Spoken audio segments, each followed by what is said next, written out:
ଆଜିର ବିଜୟ ସଂକଳ୍ପ ସମାବେଶର ସଞ୍ଚାଳକ ଲୋକସଭା ପ୍ରାର୍ଥୀ ଶ୍ରଦ୍ଧେୟ ବକ୍ସିପାତ୍ର ଆମ ଗହଣରେ ମଞ୍ଚ ଉପରେ ଉପସ୍ଥିତ ଓଡ଼ିଆ ଭାବରେ ଆମେ ଗର୍ବ କରିବାର ଯେ କାରଣ କେନ୍ଦ୍ରରେ ବରିଷ୍ଠ ମନ୍ତ୍ରୀ ଭାବରେ ଯୁବ ମନ୍ତ୍ରୀ ଭାବରେ ଯୋଗ ଦେଲା ପରେ ଯେ ଓଡ଼ିଶାକୁ ଏକ ନୂଆ କରି ଗଢ଼ିବା ପାଇଁ ଯେଭଳି ସ୍ୱପ୍ନ ବିଭୋର ହୋଇଛନ୍ତି ଯୋଜନା ପରେ ଯୋଜନା ଆଣୁଛନ୍ତି ସେ ହେଉଛନ୍ତି ଶ୍ରଦ୍ଧେୟ ଶ୍ରୀଯୁକ୍ତ ଧର୍ମେନ୍ଦ୍ର ପ୍ରଧାନ ପୂର୍ବତନ ମୁଖ୍ୟମନ୍ତ୍ରୀ ଆମ ମାଟିର ଡକ୍ଟର ଗିରିଧାରୀ ଗମାଙ୍ଗ ଦୁଇ ବିଧାନସଭା ପ୍ରାର୍ଥୀ ଏ ଜିଲ୍ଲାର ମୋହନା ବିଧାନସଭା ନିର୍ବାଚନର ପ୍ରାର୍ଥୀ ଶ୍ରଦ୍ଧେୟ ପ୍ରଶାନ୍ତ ମଲ୍ଲିକ ଏବଂ ପାରଳାଖେମୁଣ୍ଡିର ବିଧାୟକ ମୋର ଘନିଷ୍ଠ ବନ୍ଧୁ ଯାହା କଥାରେ ଯାହା ସ୍ୱରରେ ଏଠି ଗଗନ ପବନ ପ୍ରକମ୍ପିତ ହୁଏ ସେଇ ନାରାୟଣ ରାଓ ବର୍ତ୍ତମାନର ମୋହନା ବିଧାୟକ ଶ୍ରୀମତୀ ସୁଶ୍ରୀ ବାସନ୍ତୀ ମଲ୍ଲିକ ଜିଲ୍ଲା ପରିଷଦର ଅଧ୍ୟକ୍ଷା ଶ୍ରୀମତୀ ବେହେରା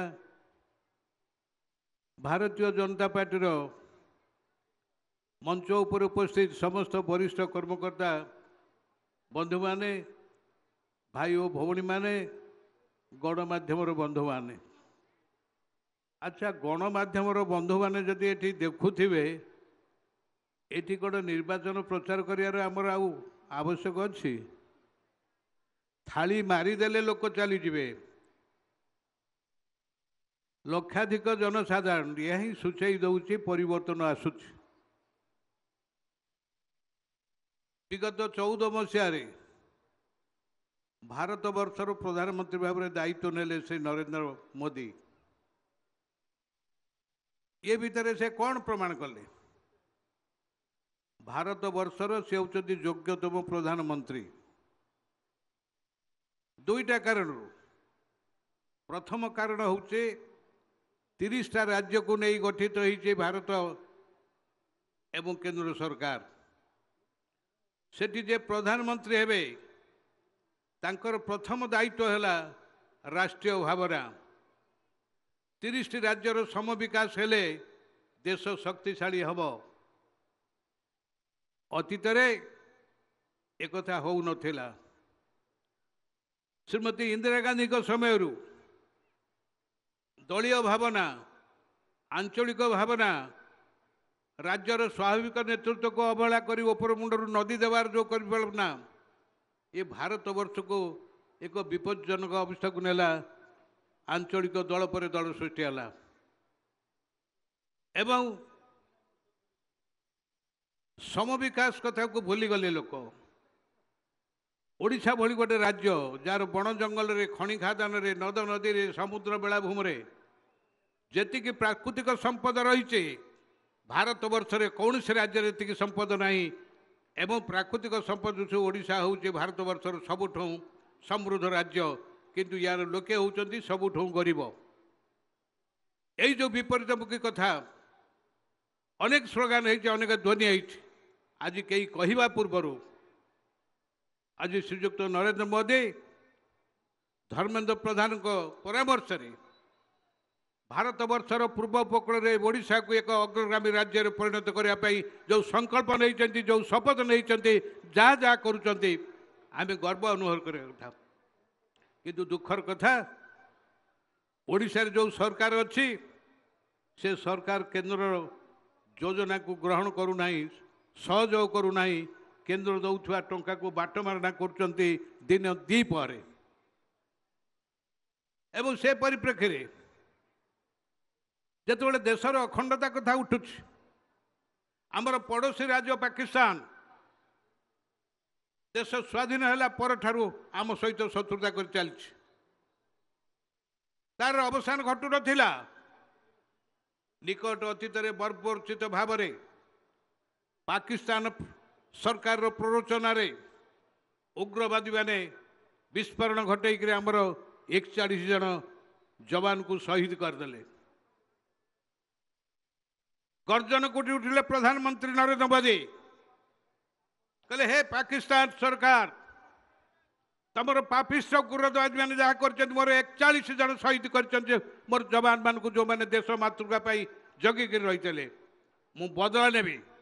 समय देवी मात्र कई घंटा भितर वायुसेना को निर्देश देले एवं पाकिस्तान से पापिष्ट मान को मात्र कई घंटा भितर 200 उग्रवादी की मारिक समाधि देदेले बंकर को भांगिक ध्वंस करदे। आज पाकिस्तान छानिया थर रोच केवल आम भारतवासी नुह समग्र विश्व नरेंद्र मोदी के शाबाश जनइले नेतृत्व को एवं एक कथा घटिला विभिन्नता भितर एक कथा हूँ भारत वर्षर आदर्श। ये 30 राज्य में जो दल सरकार था ना कहीं जो वर्गर लोक था ना कहीं जो मतवाद लोक था ना कहीं पाकिस्तान घटना पर काश्मीर ठारू कुमारिका जाए भारतीय जनगण नरेंद्र मोदी का आड़े नमस्कार कले साभा जनइले एवं सेउटू उत्तर भारत परिवर्तन हावा आसला सियाड़ू हावा आसला से हावा आसिक महेंद्रगिरी बाड़े हम ये गजपति जिला 1993 जिला ना गजपति जिला कहीं आज एक स्वतंत्र जाति स्वतंत्र प्रदेश स्वतंत्र भाषा जदि आमको किए जाइए तार पृष्ठभूमि में थे पारला महाराज कृष्णपति गजदेव जाना आप उत्कल गौरव मधुसूदन दास मरीगले पारला महाराजा नेतृत्व नेले आंध्र से कुचक्री कृष्णदेव राय गोल टेबुल बैठक में एमती प्रमाण रखिले जे ब्रिटिश शासक वर्ग चाहिए जे गुणुपुर पार्लाखेमेंट जयपुर ये आंध्र मिश्व ओडिशा मिश्व ना पारला महाराजा आसिक उपास शैले निज उपर अभिमान कर कहले कौन है जो माटी मु जन्म हेली ताकू मु माँ डाकी पारि ना मोर उत्कल जननी को मु माँ डाकी पारि ना मु आंध्र को जीवी।